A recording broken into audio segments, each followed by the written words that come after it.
तो जुमला नंबर 13 क्या कहता है? इदोनिता alla guida। इदोनिता alla guida मतलब आपकी गाड़ी चलाने की काबिलियत। può essere compromessa, उसमें कमी आ सकती है।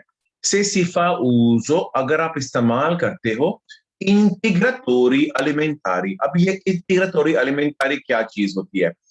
ये ऐसी, ये पता है जब आप मिसाल के तौर पे रेड बुल हो गया, गेटोरेड, ये भी इसके अंदर भी अच्छा है। रेड बुल और गेटोरेड, गेटोरेड सेहत के लिए अच्छा है। रेड बुल उसके अंदर कैफीन है, फिर उसके अंदर दूसरी चीज है जो इंसान को ना जगा देता है ज्यादा आपको।